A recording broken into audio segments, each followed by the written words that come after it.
Hello student, मैं Saddam sir सरल रसायन यूट्यूब चैनल पर आपका स्वागत करता हूं। फर्स्ट ऑफ ऑल मैं 15 अगस्त की आपको हार्दिक शुभकामनाएं देता हूं। हमने अपने प्रीवियस वीडियो के अंदर 16th ग्रुप की 3 केमिकल प्रॉपर्टी पढ़ी थी। आज हम 4th केमिकल प्रॉपर्टी की बात करेंगे। तो 4th केमिकल प्रॉपर्टी जो है वो है रिएक्टिविटी टुवर्ड ऑक्सीजन, यानी कि 16th ग्रुप के एलिमेंट जब ऑक्सीजन से रिएक्शन करते हैं तो कौन कौन से कंपाउंड बनाते हैं, उनके बारे में हमें डिस्कस करना है। तो जब भी 16th ग्रुप के एलिमेंट की ऑक्सीजन से रिएक्शन करवाई जाएगी तो 2 टाइप के ऑक्साइड बनेंगे। फर्स्ट जो ऑक्साइड होगा वो होगा हमारा डाइऑक्साइड EO2, और इसमें जो ऑक्साइड स्टेबल है वो है SO2, TeO2, POO2।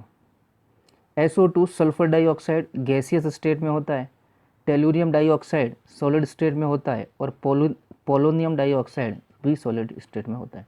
Next type of oxide जो है वो है ट्राइऑक्साइड। ट्राइऑक्साइड मीन्स EO3, और इसके जो ऑक्साइड हैं वो है SO3 सल्फर ट्राइऑक्साइड जो कि गैसियस स्टेट में होता है, टेलुरियम ट्राइऑक्साइड ये भी गैसियस स्टेट में होता है, और पोलोनियम ट्राइऑक्साइड ये भी गैसियस स्टेट में होता है। तो इस तरीके से 16th ग्रुप के एलिमेंट जो है 2 टाइप के ऑक्साइड बनाते हैं। First is dioxide and second is trioxide. Next बात करें इसके अंदर, तो नेक्स्ट जो 5th प्रॉपर्टी है वो है reactivity toward halogen. 16th group के एलिमेंट हैलोजन से रिएक्शन करके 3 टाइप ऑफ हैलाइड्स का फॉर्मेशन करते हैं। अब ये हैलाइड्स कौन कौन से हैं उनके बारे में डिस्कस करें तो जब भी इन एलिमेंट्स की हैलोजन से रिएक्शन करवाई जाएगी तो E2X2 का फॉर्मेशन होगा, EX4 का फॉर्मेशन होगा एंड EX6 का फॉर्मेशन होता है इनके। तो नेक्स्ट बात करें तो फर्स्ट ऑफ ऑल हम इसमें लेंगे E2X2। E2X2 जो है क्लोरीन और ब्रोमीन से रिएक्शन करके उनके करस्पॉन्डिंग हैलाइड का फॉर्मेशन करते हैं। और ये हैलाइड कौन कौन से हैं वो देखें, S2Cl2, Ac2Cl2, Te2Cl2, PO2Cl2, S2Br2, Ac2Br2, Te2Br2, PO2Br2। तो 2 टाइप के हैलाइड बनते हैं, क्लोराइड और ब्रोमाइड।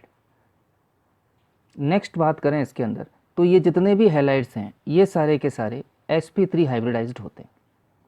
अब यहाँ पर एक क्वेश्चन बनता है, डिसप्रोपोर्शनल रिएक्शन इन Ac2Cl2। तो Ac2Cl2 में डिसप्रोपोर्शनल रिएक्शन किस तरीके से होगी उसके बारे में बात करना है। तो हमने यहाँ पर Ac2Cl2 लिया और उसको जब डिसप्रोपोर्ट करते हैं, डिसप्रोपोर्शनल रिएक्शन का मतलब ये होता है कि ऐसी रिएक्शन जिसमें एक ही एलिमेंट के अंदर ऑक्सीडेशन भी होता है और रिडक्शन भी होता है। तो मैंने यहाँ पर इसके नीचे ऑक्सीडेशन स्टेट लिखी है। तो Ac2Cl2 में Ac की ऑक्सीडेशन स्टेट +1 है, लेकिन AcCl4 में +4 है और सिर्फ Ac के अंदर 0 है। तो +1 से +4 हो रहा है। It means oxidation state increase हो रही है, और जब भी ऑक्सीडेशन स्टेट इंक्रीज होगी वहाँ पर ऑक्सीडेशन होगा। Ac2Cl2 से AcCl4 बन रहा है तो वो रिएक्शन ऑक्सीडेशन के अंदर आएगी। सिमिलरली देखें, +1 से 0 हो रहा है, तो +1 से 0 जब भी होगा यानी कि ऑक्सीडेशन स्टेट जो है रिड्यूस हो रही है, और जब भी ऑक्सीडेशन स्टेट रिड्यूस होगी इट मीन्स उसमें रिडक्शन होगा। तो इस तरीके से होती है इसकी डिसप्रोपोर्शनल रिएक्शन। और सेम इसी तरीके से एक डिसप्रोपोर्शनल रिएक्शन और होती है सेलेनियम क्लोराइड के अंदर। अब सेलेनियम क्लोराइड की रिएक्शन लिखें तो वो का वही कंपाउंड बन रहा है, लेकिन फ़र्क सिर्फ इतना है, वैलेंसी का डिफरेंस आता है इसमें। तो यहाँ पर AcCl2 में Se पर +2 चार्ज है, AcCl4 में Se पर +4 चार्ज है। तो +2 से +4 हो रहा है, इट मीन्स यहाँ पर इंक्रीज़ हो रहा है, और जब भी इंक्रीज़ होगा इसका मतलब ऑक्सीडेशन होगा। तो यहाँ पे +2 से +4 मीन्स ऑक्सीडेशन होगा। सिमिलरली इसके अंदर देखा जाए यहाँ पर कि +2 से 0 हो रहा है तो यहाँ पर क्या हो गया, रिडक्शन हो गया। तो इस तरीके से जो है Ac2Cl2 और AcCl2 के अंदर डिसप्रोपोर्शनल रिएक्शन होती है, और ये रिएक्शन जो है एग्जाम के अंदर पैम्पलेट वाइज क्वेश्चन में पूछा जाता है। पेम्पलेट वाइज क्वेश्चन का मतलब यहाँ पर ये है किसी भी एक कंपाउंड को या एक प्रोडक्ट को हाइड कर देंगे और उसकी जगह कोई भी ए बी कुछ भी लिख देंगे वेरिएबल, और आपसे ये पूछा जाएगा कि यहाँ पर ए या वेरिएबल कौन सा है। तो इस तरीके से यहाँ पर ये रिएक्शन आती है। अब हम यहाँ पे नेक्स्ट हैलाइड की बात करें तो वो है हमारे पास EX4 यानी टेट्रा हैलाइड। तो टेट्रा हैलाइड के अंदर सल्फर, सेलेनियम और टेलुरियम ये चारों टेट्रा हैलाइड बनाते हैं। तो कौन कौन से टेट्रा हैलाइड बनेंगे उसके बारे में देखा जाए। सल्फर टेट्राफ्लोराइड जो कि गैसियस स्टेट में होता है, सेलेनियम टेट्राफ्लोराइड जो कि लिक्विड स्टेट में होता है, टेलुरियम टेट्राफ्लोराइड जो कि गैसियस स्टेट में होता है। ये जितने भी टेट्रा हैलाइड है, इन सभी टेट्रा हैलाइड के अंदर जो हाइब्रिडाइजेशन स्टेट होती है वो होती है sp3d, यानी कि एक ऑर्बिटल s का आता है, 3 ऑर्बिटल p के आते हैं और एक ऑर्बिटल जो है d का आता है। ये कंबाइन होके इन कंपाउंड का फॉर्मेशन करता है।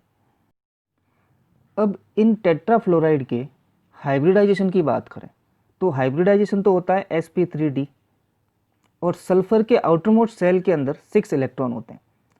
6 इलेक्ट्रॉन होने के बावजूद भी कितने हेलोजन जुड़ रहे हैं? सिर्फ 4 हेलोजन जुड़ रहे हैं, यानी कि 6 इलेक्ट्रॉन में से 4 इलेक्ट्रॉन तो है जो हेलोजन से कंबाइन होकर कोवेलेंट बॉन्ड का फॉर्मेशन कर देंगे, लेकिन 2 इलेक्ट्रॉन जो है वो पड़े रहेंगे, और वो इलेक्ट्रॉन किसकी तरह बिहेव करेंगे? As a lone pair. और लॉन पेयर इलेक्ट्रॉन होने के कारण इनका जो स्ट्रक्चर है थोड़ा डिस्टॉर्ट होगा, और वो स्ट्रक्चर किस तरीके का होता है वो देखते हैं हम इसके अंदर। तो यहाँ पर मैंने सेंटर एटम सल्फर लिया। अब यहाँ पर मुझे 4 फ्लोरीन लगाने, और हम ये जानते हैं कि जब भी sp3d हाइब्रिडाइजेशन होता है तो ट्राइगोनल बाई पिरामिडल स्ट्रक्चर होता है, लेकिन lone pair of electron present होने के कारण इनका स्ट्रक्चर अब ट्राइगोनल बाई पिरामिडल नहीं होगा। तो कैसा होगा उसको देखते हैं। तो फर्स्ट ऑफ ऑल हमें क्या करना है, इसके अंदर ट्राइगोनल बाई पिरामिडल स्ट्रक्चर बनाना है सिर्फ। तो यहाँ पर मैं जो है ट्राइगोनल बाई पिरामिडल स्ट्रक्चर बनाते हुए 4 फ्लोरीन को अरेंज भी कर देता हूँ। तो यहाँ पर मैंने 3 फ्लोरीन अरेंज किए। अब एक मैं क्या करूँगा, इसके बीच में लॉन पेयर ऑफ इलेक्ट्रॉन बता दूंगा, और नेक्स्ट हमारे पास जो आएगा वो फ्लोरीन आएगा। तो इस तरीके से इसका स्ट्रक्चर हुआ। अब यहाँ पर lone pair of electron present होने के कारण रिपल्सन होगा, और रिपल्सन होने के कारण स्ट्रक्चर थोड़ा डिस्टॉर्ट होगा, यानी कि ट्राइगोनल बाई पिरामिडल नहीं होके इसका स्ट्रक्चर जो होता है वो सीसॉ शेप होता है। क्लियर है आपको? क्योंकि इसके पास लॉन पेयर ऑफ इलेक्ट्रॉन है, इस कारण से इसका स्ट्रक्चर डिस्टॉर्ट हुआ है। नेक्स्ट बात करें, जो नेक्स्ट हैलाइड है हमारा वो है EX6 यानी हेक्सा हैलाइड, और हेक्सा हैलाइड के अंदर only for sulphur hexa fluoride he stable होता है। अब इसके अंदर इसका स्ट्रक्चर कैसा होता है वो देखते हैं। अब यहाँ पर बात करें हम, इसके अंदर SF6 है, यानी टोटल 6 हेलोजन जुड़े हुए हैं, और जब भी 6 जुड़े हुए होते हैं इट मीन्स उसका हाइब्रिडाइजेशन कौन सा होगा? sp3d2 होगा। और sp3d2 के अंदर स्ट्रक्चर कैसा होता है? ऑक्टाहेड्रल होता है। तो हम ऑक्टाहेड्रल स्ट्रक्चर बनाते हैं। तो चलिए, तो फर्स्ट ऑफ ऑल मैं सेंटर में सल्फर एटम और फिर जो 4 है यहाँ पे फ्लोरीन एटम अरेंज कर देता हूँ एक ही प्लेन के अंदर, और 4 फ्लोरीन एटम अरेंज करने के बाद एक फ्लोरीन ऊपर की तरफ रिप्रेजेंट करेंगे और एक फ्लोरीन जो है वो हमने नीचे की तरफ रिप्रेजेंट किया। तो इस तरीके से मेरे पास ये 4 फ्लोरीन एटम तो एक ही प्लेन में और 2 fluorine atom above and below the plane present है, और इन सब को जब मिलाया जाए और मिलाने पर एक ऑक्टाहेड्रल स्ट्रक्चर बनता है। तो इस तरीके से SF6 का जो स्ट्रक्चर होता है वो ऑक्टाहेड्रल स्ट्रक्चर होता है। धन्यवाद।